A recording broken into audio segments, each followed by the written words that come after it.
action, let's go. 추억 건물을 찾으러. Assalamualaikum warahmatullahi wabarakatuh. Perkenalkan, nama saya Maura Amelia Rahman dari kelas 12 IPA 3. Di sini saya akan menjelaskan secara singkat mengenai rahmat Islam bagi Nusantara. Menurut para sejarawan, pada abad ke-13 Masehi, Islam sudah masuk ke Nusantara yang dibawa oleh para pedagang Muslim. Namun, untuk lebih pastinya, para ahli masih terdapat perbedaan pendapat dari para sejarawan. Namun, setidaknya ada 3 teori tentang masuknya Islam ke Indonesia. Yang pertama, teori Gujarat. Teori ini dipelopori oleh ahli sejarah Snouck Hurgronj. Menurutnya, agama Islam masuk ke Indonesia dibawa oleh para pedagang Gujarat pada abad ke-13 Masehi. Yang kedua, teori Persia. P.A. Hussein Hidayat mempelopori teori ini, menyatakan bahwa agama Islam dibawa oleh pedagang Persia atau Iran. Hal ini berdasarkan kesamaan antara kebudayaan Islam di Indonesia dengan Persia. Dan yang terakhir, teori Mekah. Teori ini menyatakan bahwa Islam masuk ke Indonesia langsung dibawa para pedagang Mekah. Teori ini berlandaskan dari sebuah berita di Cina yang menyatakan jika pada abad ke-7 sudah terdapat perkampungan Muslim di pantai barat Sumatera.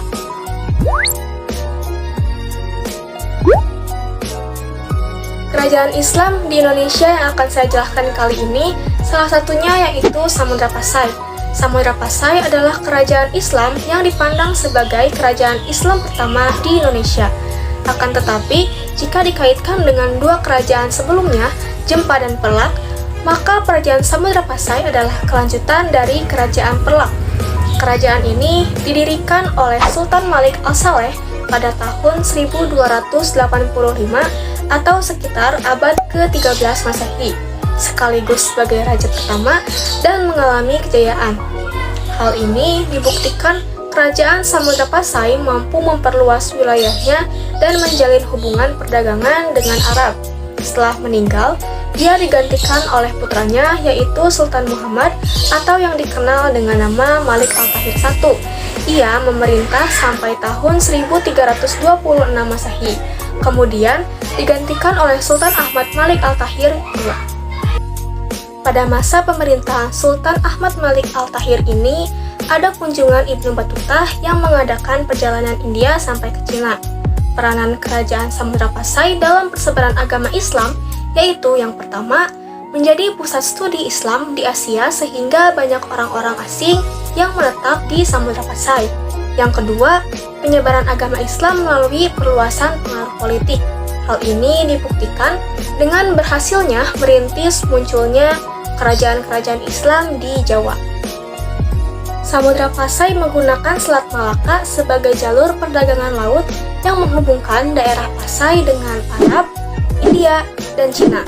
Sebagai pusat perdagangan dan pelabuhan yang besar, Samudra Pasai memiliki fungsi sebagai berikut. Yang pertama, tempat menambah perbekalan. Yang kedua, tempat mengurus masalah perkapalan. Yang ketiga, mengumpulkan komoditas dagang yang akan dikirim keluar.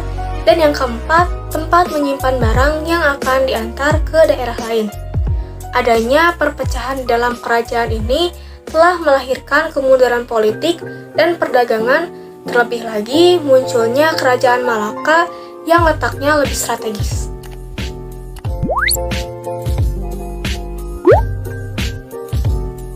Pada waktu Samudra Pasai berkembang, Majapahit juga sedang mengembangkan politik ekspansi. Majapahit setelah meyakini adanya hubungan antara Samudra Pasai dan Delhi yang membahayakan kedudukannya, maka pada tahun 1350 Masehi, ia segera menyerang Samudra Pasai. Akibatnya, Samudra Pasai mengalami kemunduran. Pusat perdagangan Samudra Pasai pindah ke Pulau Bintan dan Aceh Utara, atau Banda Aceh.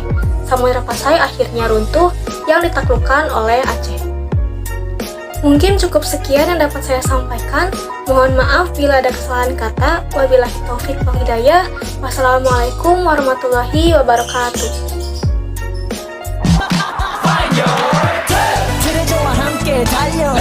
Ready for action, let's go.